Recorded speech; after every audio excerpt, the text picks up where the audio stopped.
Dear viewers and listeners, welcome back to Legend Story USA. Once again, I'm here with a brand new episode. Warm greetings and love to everyone who has joined us today, or will be joining later.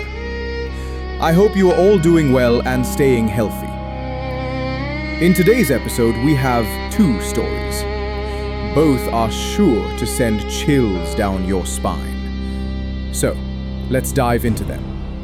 But before we begin, let me remind you of the usual words. Don't forget to press the like button on this video, and make sure to share the link as much as you can. Listeners, I'd also love to hear your thoughts. Let me know in the comments section how these stories made you feel. Today's episode begins with the first story I'll be sharing with you.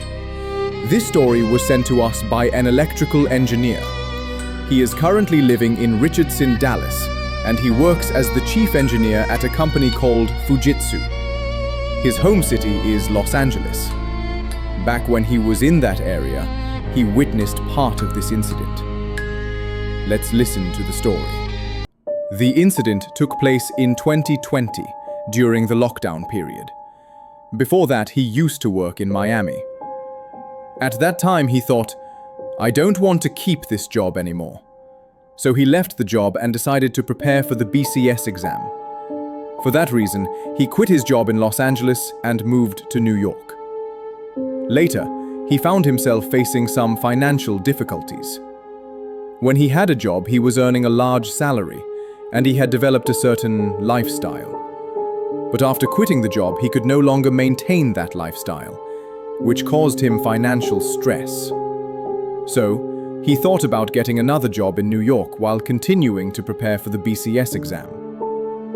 With that plan in mind, he applied for a position at a private company in New York. He passed the written test, did well in the interview, and was offered the job. His joining date was set for February 1st, 2020. At that time, this man, whose story we are telling, was named Harvey E. Denson. He was living in a city in New York, along with his family. At that time, Harvey E. Denson was still living in his old place while searching for a new apartment in the New York area. He was looking for something small because he was going to live alone. He was a bachelor, so a sublet would be ideal, but he couldn't quite find something that matched what he wanted. Later, he started searching online. There are many pages and sites for finding apartments online. While browsing through those, at one point he found a place that seemed suitable. He called the number listed, and a gentleman answered. After a brief conversation, the man invited Harvey to come see the apartment. So, Harvey went there in the evening. He found that the apartment was quite spacious. A husband and wife lived there, married for about 3 or 4 years. They didn't have any children at the time, or at least Harvey didn't see any. From the very first meeting, Harvey liked the couple, and they also liked him. Sometimes a good impression just happens instantly. You meet someone, and they seem like a genuinely good person. That's exactly how it was. The couple encouraged Harvey to take the room, and since he also felt good about them, he agreed. The room came with a balcony and a private washroom. It was completely separate. He didn't have to buy any furniture. The wardrobe, bed, and everything necessary for one person were already there. This was a big plus for him. He only needed to bring his clothes. As for food, he informed them that he would eat outside. He also explained his routine. On Thursdays after work, he would leave town, and on Sundays, he'd come back and head straight to the office. That meant from Sunday through Wednesday evenings, he'd actually be at the apartment. This worked out well for the couple too, since the apartment often felt empty with just the two of them. They had been wanting a sublet tenant for a while, for their own reasons. So, Harvey quickly moved into the new place. On the first day, he only brought in some of his belongings, mostly clothes and his BCS preparation books. The rest of his things were still left at the old apartment, since he hadn't finished shifting everything yet. After leaving his clothes at the new place, Harvey went to the office. Later, after working hours, he returned home in the evening. As soon as he sat down on the bed to rest, he suddenly felt his body becoming unusually heavy. A strange discomfort started building inside him. When he had first visited the apartment, it felt nice, spacious, open, and beautiful. But now, for some reason, he was feeling uneasy. He thought to himself, It's probably just because this is a new place. Maybe that's why I'm feeling a little off. With time, it will get better. But this discomfort was different. His body felt heavy, almost weighed down, and for some reason his eyes kept drifting toward the balcony. Again and again, he found himself staring at it. He tried to look away but couldn't. His gaze kept returning to the sliding glass door leading to the balcony. Eventually, he pulled the glass door shut and even drew the curtain. Still, he felt his attention being pulled in that direction. Later, he lay down in bed. By then, it was already quite late at night. He drifted into sleep, though it wasn't a deep sleep, more like a light, restless slumber. While lying there, he suddenly felt as though something heavy had sat down on one side of the bed. Imagine if you're lying on a bed and a large, heavy-set adult sits on the edge. The bed dips, and you hear and feel the pressure. That's exactly how it felt to him, as if someone had sat down near his feet. Then again, he sensed it near his head, like someone had taken a seat there too. This startled him, and his sleep became even lighter. He could hear the sound of the ceiling fan spinning above, meaning he was awake enough to be aware of his surroundings, though he hadn't yet opened his eyes. Then, suddenly, right near his ear, he heard a deep, heavy voice speaking to him. Harvey E. Denson later described the voice, saying it was the kind of voice people sometimes hear in unsettling or strange moments. Deep, heavy, and unnatural. It was the kind of voice we often heard in movie announcements on the radio or other places. A deep, heavy voice saying, "You, what are you doing in this house? Why are you here? Remember, no children will ever be born in this home." That was all it said. Harvey was terrified. He didn't dare open his eyes, but when he finally did, there was nothing there. It was still a long time before the Fajr call to prayer. He jumped up in fear and switched on the light. Looking around, he saw nothing, but on the bed where he had felt the presence, the mattress seemed pressed down, as if something heavy had sat there. At that hour of the night, he couldn't exactly go knocking on the couple's door, calling them out of their sleep. It wouldn't look right. So, he just waited anxiously for morning, hoping they'd wake up and come to the living room. He couldn't sleep for the rest of the night. Finally, when morning came and they woke up and opened their door, Harvey ran straight outside. Seeing the woman of the house, he shouted in a panicked voice, "Sister, come quickly, I need to talk to you." When someone is frightened or urgently needs to say something, their voice often changes. That's how his voice sounded. So much so that she herself was startled and frightened, wondering what had happened. She told him, "Calm down, sit here on the sofa." After he sat down, Harvey said, "Sister, something terrifying happened to me. I heard this, I felt this." He described everything. Listening to this, she appeared very troubled. Normally, when people first wake up, their face has a certain sleepy expression, which fades after a while. But in her case, after hearing Harvey's words, her face grew even gloomier, as if she was deeply worried. She sat in silence for a few minutes, lost in thought, as if she had caught the scent of some hidden mystery. Then she finally spoke.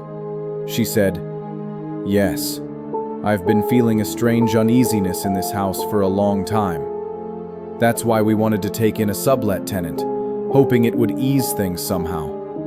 But now I realize the problem is something else entirely." Then she revealed something even more unsettling. She had once been pregnant, but when her baby reached 7 months in the womb, all of a sudden, the child stopped moving. When they took her to the doctor, it was confirmed that the baby had already died in the womb. That's the painful truth she shared. After that, she told Harvey, "Brother, you go to the office. My husband will also go to work. In the evening when he returns, he will explain everything to you in detail." So, Harvey quickly got ready to leave. At 7 a.m., a staff bus from his office would stop at a designated spot, so he had to hurry. There wasn't much time to talk further. he rushed out and left. Later that evening, when her husband returned home, Harvey was called in. The wife was also present. Together, they explained the whole situation again. This left Harvey very worried. He had moved into the apartment on a Tuesday. That same Tuesday night, he experienced the strange dream. On Wednesday, he shared the dream and the incident with the couple.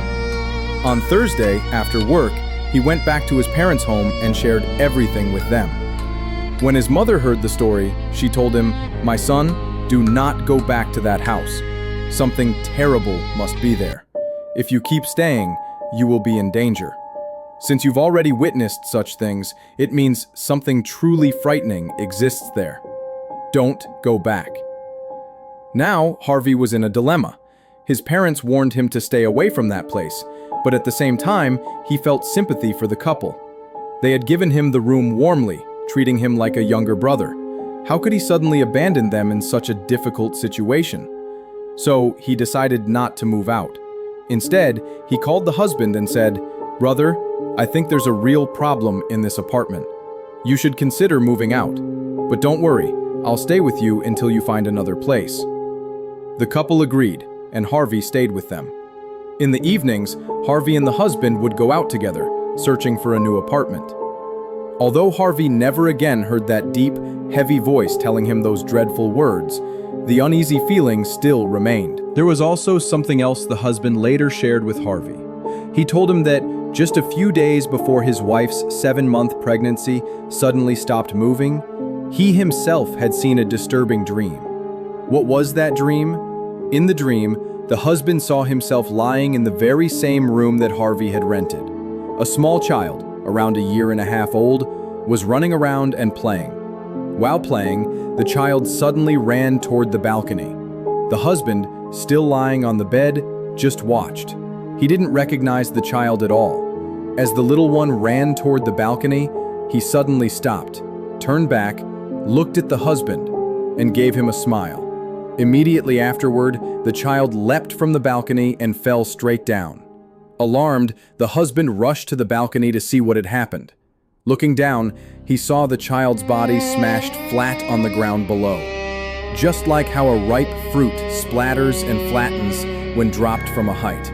After seeing this horrifying dream, the husband woke up in shock, thinking, "What was that I just saw?" And only a few days later, his wife's unborn baby stopped moving. Looking back, it became clear that the dream had carried a terrible meaning, one he hadn't understood at the time. Harvey explained that while the couple was searching for a new place, they were also advised to consult a trusted religious scholar, a spiritual healer. But another problem soon arose. The lockdown began. With the lockdown, offices and public places were shut down. Harvey returned to his own house during this time, keeping in touch with the couple over the phone. They continued seeking help from a spiritual leader. Then one day, the husband called Harvey and said, "Alhamdulillah, the problem has been resolved." He explained that both he and his wife had been afflicted by a powerful spell involving a jinn. The greatest impact was on his wife, and this jinn had only one mission: to prevent them from ever having children. So, that was the incident. Listeners, just think about it for a moment. An elder brother agreeing to have black magic done on his younger brother's wife. And it was the elder brother's own wife who arranged it. Why? So that the younger brother would never have an heir. Because if a child were born, that child would inherit a share of the property. That's why a vicious, demonic jinn was sent into the womb, to kill that innocent, unborn child. The devil that was invoked specifically to destroy the baby carried out its mission without mercy. Listeners, was this horrifying reality seen only by Harvey E. Denson? He witnessed just one case, but in truth, such terrifying realities are spread all around us. Those who commit these acts are completely consumed by Satan. They never even stop to think that what they are doing involves not one, but two grave crimes. First, they are indulging in clear disbelief and shirk. Second, they are committing murder. These are two of the most dreadful sins. the crime of disbelief, and the crime of taking a human life. And sadly, many people around us are involved in these very same sins. Many of you, dear listeners, may find that this story connects with things you have seen or heard in your own lives. If you ever sense that something like this is happening to you, please do not delay.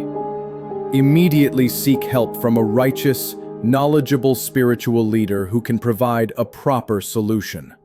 Because, in most cases, the greatest harm caused by sorcery doesn't come from outsiders. More often, it comes from one's own close relatives. Look around and you'll see. A young man gets a good job, and suddenly problems begin piling up in his life. Sometimes, he even dies unexpectedly. Why? Because his relatives could not tolerate his success. How could he get such a good job? How could people respect him? How could his status in society rise? They couldn't accept it, so they went to a sorcerer. Black magic was performed. Or someone's business starts to flourish, and again, relatives can't tolerate it. They turn to sorcery and have black magic done to ruin it. Countless such cases are happening all around us. Listeners, thank you for staying with us. And thanks also to Harvey E. Denson and brother Zahid Hossein, who shared with us another matter related to his professional life. As you know, he serves as a chief engineer, a very high and respectable position. Many people, Indians, Pakistanis, Bangladeshis, and others, often ask questions when Harvey is at work. Since he deals with horror stories professionally, many wonder whether he talks to anyone back home while handling these cases. He assures them, "No, I don't talk to anyone. I'm just listening to real horror stories being shared on a channel that documents true, frightening experiences." Naturally, people get curious and ask questions about it. Then brother Zahid Hossein asks if they know of any incidents themselves.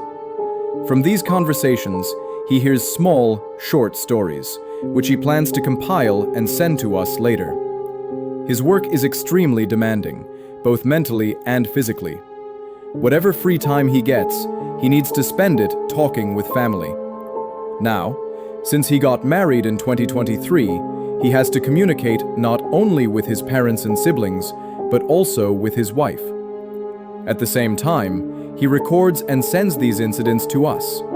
That is no easy task. It takes a lot of effort. Alhamdulillah, thanks to your love and support, we continue to learn. The fact that, even with your busy schedules, you take the time to record and share real horror incidents with us shows that our mission of sharing true horror stories is gradually moving forward. I firmly believe that, step by step, we will be able to take you along on this journey. Many more people will join us, learn about our work, and together we can continue sharing these stories. You can also tell people around you about our horror channel. Encourage them to subscribe, and inspire them to send their own stories. So, dear listeners, let's move on to the next story in today's episode. Let's listen to this next incident.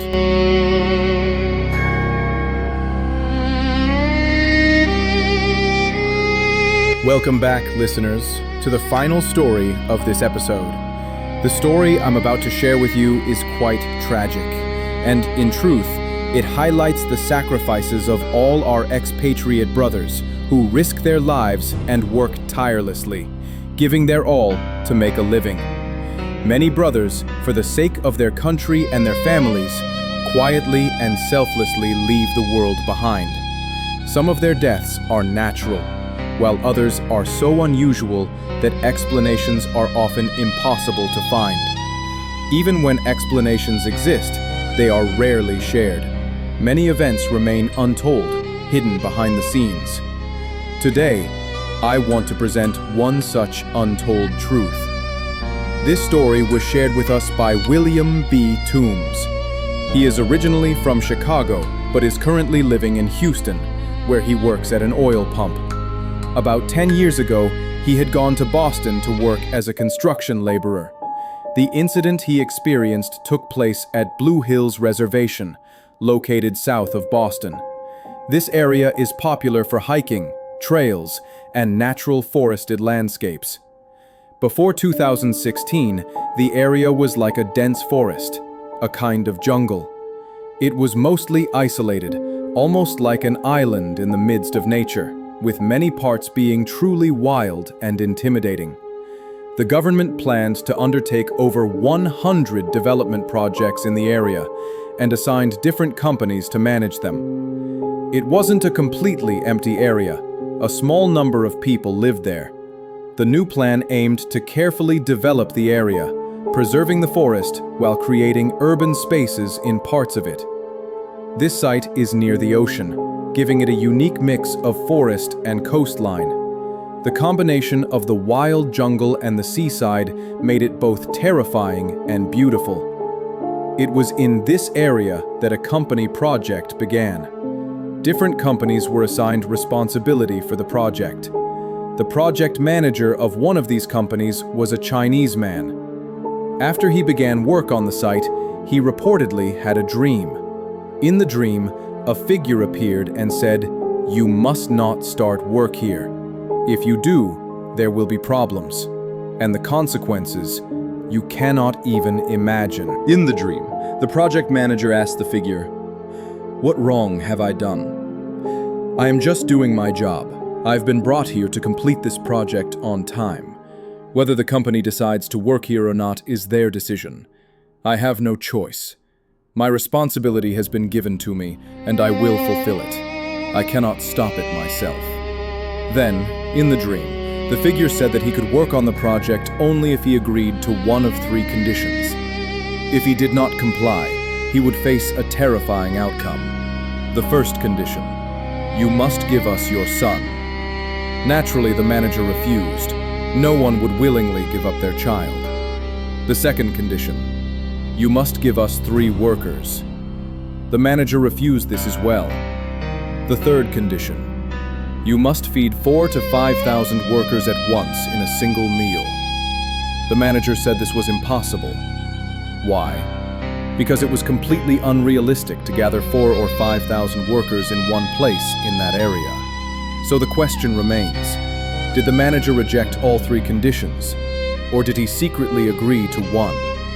He certainly would not give up his child, and feeding 4,000 to 5,000 workers at once was logistically impossible. Bringing that many workers to the island would require ships, and the government would never allow thousands of workers to be transported there just for a meal.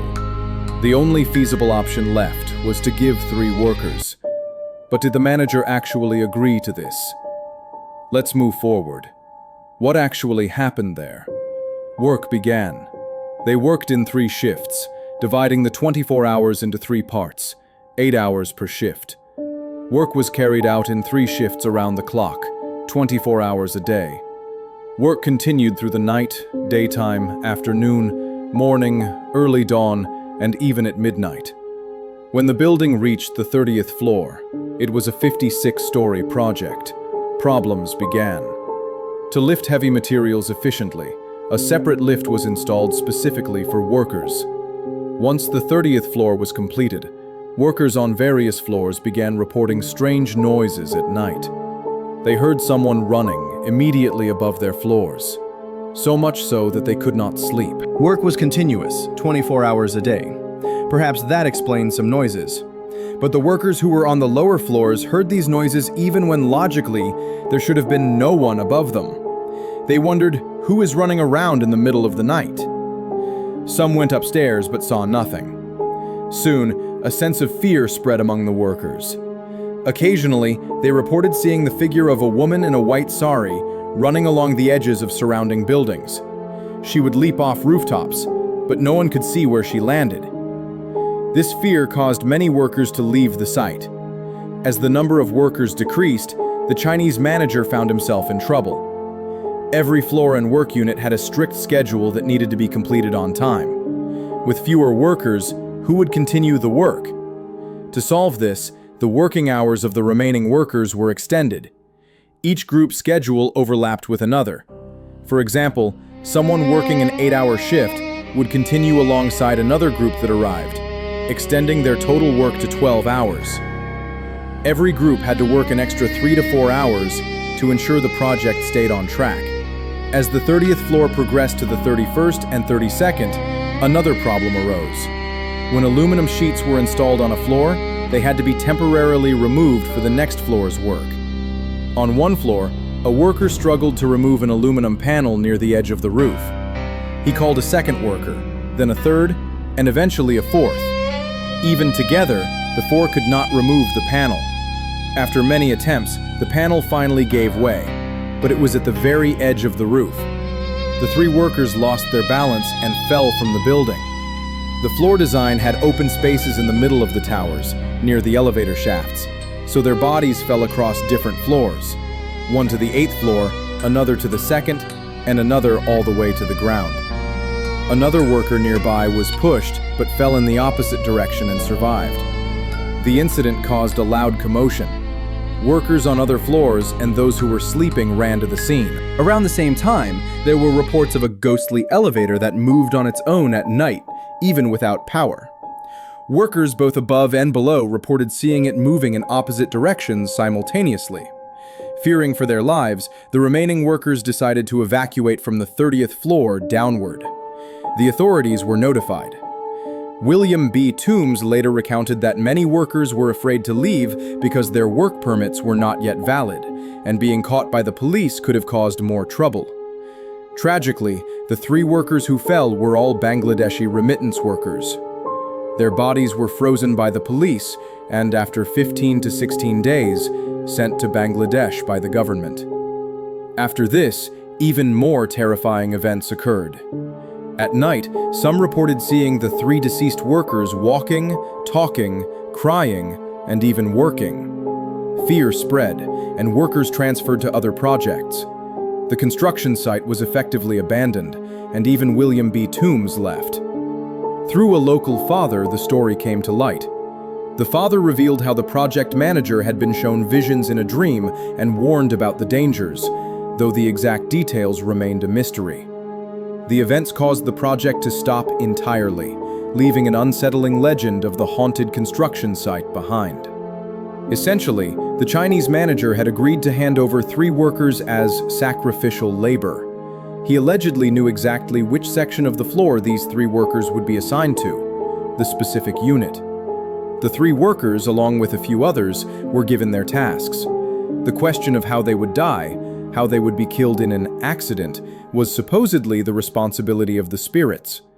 They manipulated the aluminum panel in such a way that, the moment it was released, the hatch's pull would push the three workers from one side, causing them to fall. In this way, the three workers were killed, not just as an accident, but as victims of murder. After their deaths, it is said that some benevolent spirits became angry and targeted the Chinese manager, ultimately killing him as well. This is what the father revealed. For nearly 3 months, the project remained halted. Afterward, construction resumed, and the building was eventually completed. Following this event, William B. Toombs decided he would no longer work in construction. Instead, he devoted himself to painting and continues to work in that field to this day. Listeners, consider this. How did these workers fall from the 30th floor?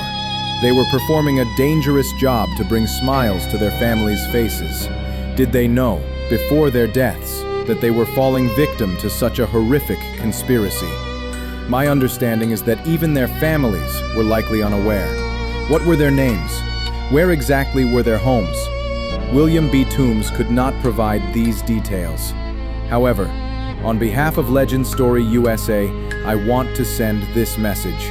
If anyone in your circle in Boston or nearby forested areas in 2016 knows the homes of any workers who died in this tragic accident, please reach out to them to inform them of how their loved ones fell victim to this terrifying event.